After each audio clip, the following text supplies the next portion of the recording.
नमस्कार साथियों, कैसे हैं आप सभी। तो साथियों, आज मैं आप सभी के बीच बस ड्राइवर और चार दोस्तों की दर्दनाक और रूह कपा देने वाली कहानी लेकर आया हूं। जब चार दोस्तों ने नया साल के खुशी में पिकनिक मनाने का फैसला किया और उन्हीं चार दोस्तों में से एक दोस्त, जिसका नाम रामू था, वह बस ड्राइवर था और रामू अपने मालिक का बस लेकर अपने दोस्तों के साथ पिकनिक मनाने रात को ही निकल गया। लेकिन सफर में जो हाल रामू का हुआ, भगवान करे ऐसा हाल किसी का ना हो।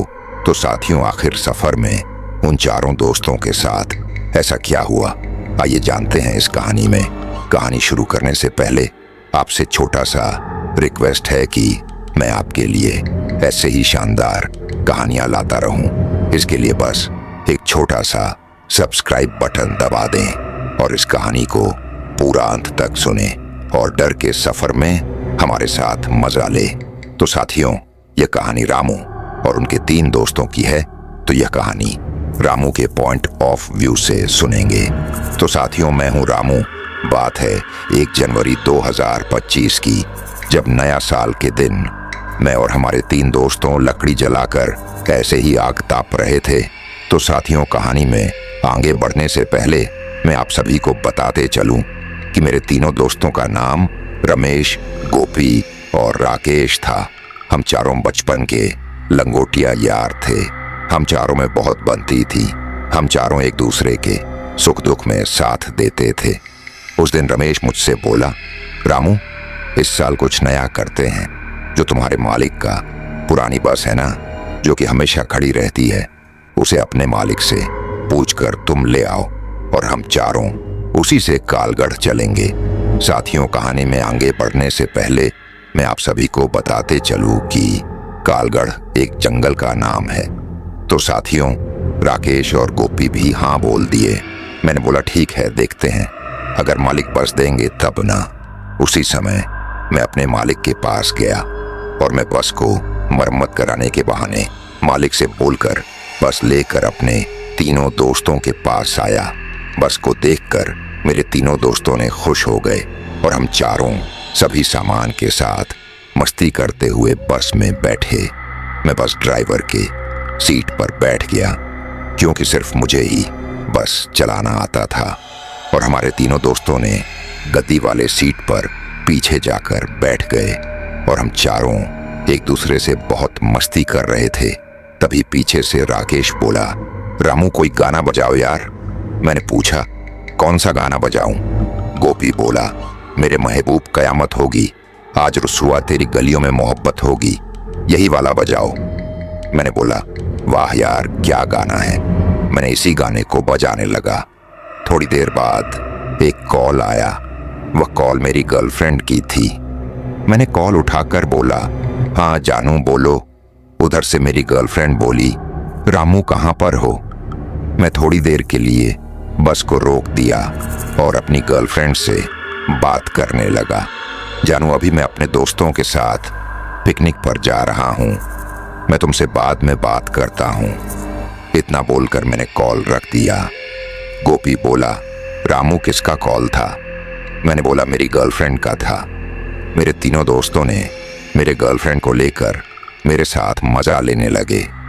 वह तीनों बोल रहे थे कि यार, तुमने कैसे लड़की पटा लिया, हम लोगों से कोई बंदी पटती ही नहीं है, थोड़ा भाभी को हम लोगों से भी बात कराओ।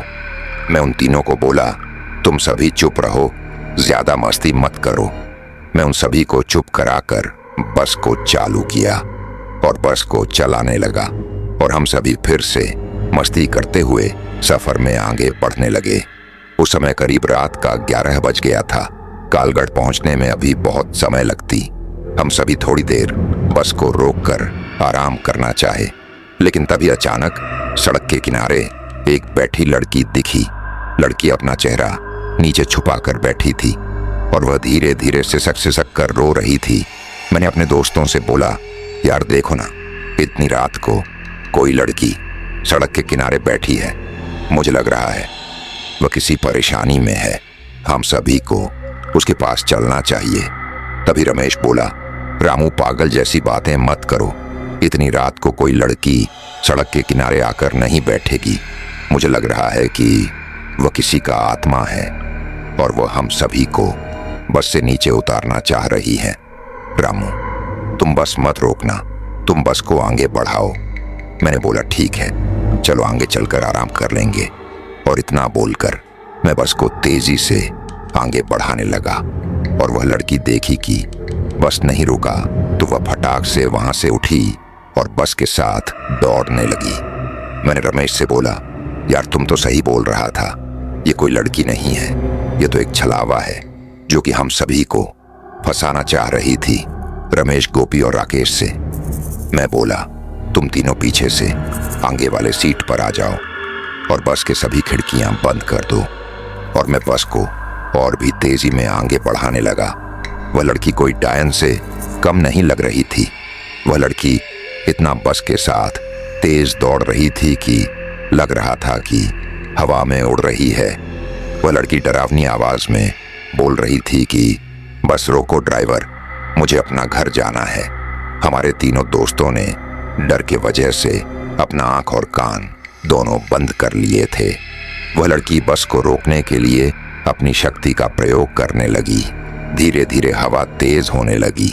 जंगल की सभी वृक्ष की शाखाएं सड़क की तरफ आने लगी। धीरे धीरे सड़क पर कोहरा छाने लगा। सड़क सामने से अब दिखाई नहीं दे रहा था। तभी अचानक से मेरी बस रुक गई और सभी माहौल एकदम शांत हो गया और वह लड़की भी गायब हो गई। मैं फिर से बस को स्टार्ट करना चाहा, लेकिन बस चालू नहीं हो रही थी। मैंने अपने दोस्तों से बोला, लगता है इंजन में कुछ प्रॉब्लम हो गई है, जरा इंजन देख कर आता हूं। तभी राकेश बोला, नहीं रामू, तुम नीचे नहीं जाओगे, नीचे तुम्हारी जान की खतरा है। मैं राकेश से बोला, राकेश, अगर बस चालू नहीं होगी तो हम सभी यहाँ पर मारे जाएंगे। वो लड़की अभी थोड़ी देर के लिए गायब हो गई है और मैं इंजन को ठीक करके आता हूँ, तब यहाँ से हम सभी जल्दी से निकलेंगे। मेरे तीनों दोस्तों ने बोला, नहीं तुम अकेले नीचे नहीं जाओगे, हम सभी तुम्हारे साथ चलेंगे। मैं उन सभी से बोला, नहीं तुम तीनों बस में बैठे रहो। मैं डरते डरते नीचे उतरा और नीचे से बस पर देखा कि उस लड़की के बड़े बड़े नाखून का छाप छूटा हुआ है। मैंने इंजन को खोलकर देखा। इंजन में एक बड़ा सा कागज पर लिखा हुआ चिट्ठी मिली। उस चिट्ठी पर लिखा हुआ था कि तुम्हारा दोस्त रमेश गद्दार और धोखेबाज है। वह तुम तीनों को बलि चढ़ाने के लिए पिकनिक के बहाने कालगढ़ के जंगल में ले जा रहा है। मैं उसकी गर्लफ्रेंड चंदा हूँ और मैं मर चुकी हूँ। तुम तीनों के जैसे ही रमेश मुझे पिकनिक के बहाने कालगढ़ के जंगल में ले गया था और मुझे वहां पर वह मारकर बलि दे दिया और मेरी आत्मा उसको मारने के लिए भटकती रहती है, लेकिन मैं उसे मार नहीं पाती क्योंकि वह एक सुरक्षा कवच अपने गले में पहना रहता है। वह बुरी शक्ति को प्राप्त करना चाहता है जिसके लिए वह लोगों का बलि देता है। तुम तीनों उसके गले से वह सुरक्षा कवच कैसे भी निकलवा दो और मैं उसकी किए का सजा दूंगी। इस चिट्ठी को पढ़कर मेरा होश उड़ गया। मैंने सोचा, रमेश हम तीनों के साथ बड़ा गद्दारी किया है, लेकिन फिर भी मुझे शक था कि यह उस लड़की का कोई चाल तो नहीं है। लेकिन मेरे एक दिमाग में उपाय आया इस रहस्य का पता लगाने के लिए। मैंने उस चिट्ठी को अपने जेब में रख लिया और बस में चढ़ गया। बस में चढ़ा तो रमेश पूछा, क्या हुआ था, इंजन में प्रॉब्लम था? मैंने बोला, हाँ इंजन में प्रॉब्लम था, अब ठीक हो गया है। मैं बस को स्टार्ट किया तो अब की बार बस स्टार्ट हो गया और सामने का कोहरा भी साफ हो गया और मैं बस को धीरे धीरे आगे बढ़ाने लगा। मैंने रमेश से बोला, रमेश मैं तुमसे एक बात पूछूं? रमेश बोला, हाँ पूछो। मैंने रमेश से बोला, तुम्हारी कोई चंदा नाम की गर्लफ्रेंड थी क्या? रमेश बोला, हाँ थी, लेकिन उसका तुम मेरे सामने नाम मत लो। मैंने बोला, क्यों? रमेश बोला, वह बेवफा थी, मुझसे प्यार कर रही थी और दूसरे के साथ भाग गई और आज तक किसी को पता नहीं चला कि वह किसके साथ भागी और कहाँ गई। मुझे पूरा विश्वास हो गया कि उस चिट्ठी पर लिखी गई बात बिल्कुल सही है, और मैं मन ही मन सोचने लगा कि हम सभी सोच रहे थे कि हम सभी को खतरा उस लड़की से है, लेकिन असली खतरा तो इस गद्दार और धोखेबाज दोस्त रमेश से है। तभी गोपी बोला, यार अब तो संकट टल गई है, गाना तो चालू करो। मैंने बोला, ठीक है, दुश्मन ना करें, दोस्त ने यह काम किया है, उम्र भर के गम मेरे नाम किया है। इस गाना को मैं बजाने लगा। मैं रमेश की हरकत से बहुत गहरी सोच में डूबा हुआ था। कुछ समय के बाद हम सभी कालीगढ़ पहुंच गए। हम सभी ने अपना अपना सामान उतारा और एक जगह पर हम सभी बैठ गए। रमेश अपनी प्लान के मुताबिक हम तीनों को वहां ले गया जहां पर उसको हम तीनों का बलि देना था। वहां पर अजीब सी डरावनी माहौल थी। मैंने अपने बैग से शराब का बोतल निकाला जो कि हम सभी चिकन के साथ पीने के लिए लाए थे। मैं गोपी और रमेश और राकेश को शराब पिलाया और मैं भी पिया और चिकन बनाकर हम सभी खाने लगे। मेरे तीनों दोस्तों ने ज्यादा पी लिया था, इसलिए उन सभी को अधिक नशा होने लगी और मैं इसी बात का फायदा उठाकर रमेश के गले से वह सुरक्षा कवच निकाल दिया और उसे झाड़ी में फेंक दिया। हम सभी फिर से होश में आ गए।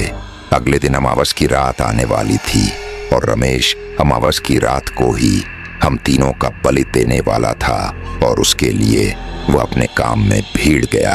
वह अपने बैग से जूस निकाला और वह उस जूस में बेहोशी का दवा मिलाया था। हम तीनों को पीने के लिए दिया। गोपी और राकेश उस जूस को पीकर बेहोश हो गए और मैं वह जूस को नहीं पिया था, लेकिन मैं झूठ मूठ का बेहोश होने का नाटक किया। हम तीनों जमीन पर गिर गए।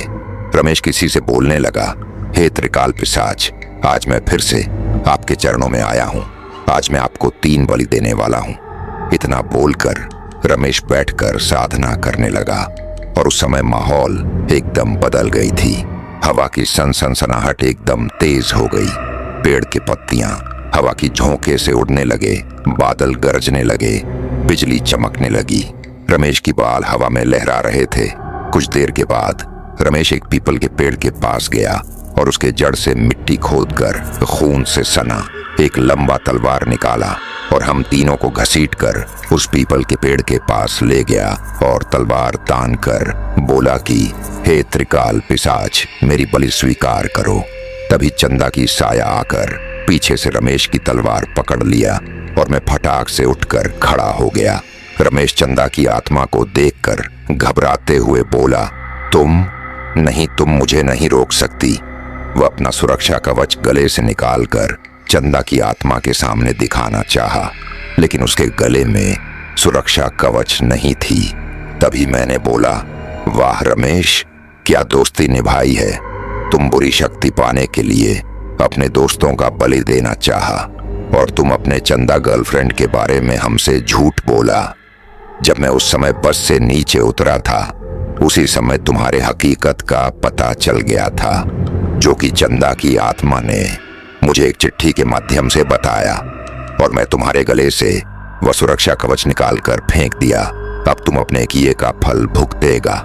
उसी समय चंदा की आत्मा अपना बड़ा सा जीभ निकाली और रमेश की गला दबाकर मार दिया और हम सभी कालगढ़ से बस लेकर अपने घर आ गए और इस घटना को सारे गांव के लोगों को बताया गया। इसके बाद मैं किसी पर इतना जल्दी विश्वास नहीं करता हूँ।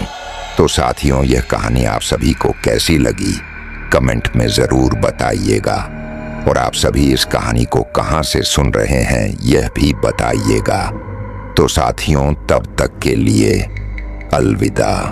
मिलते हैं ऐसे ही नेक्स्ट मज़ेदार हॉरर स्टोरी के साथ।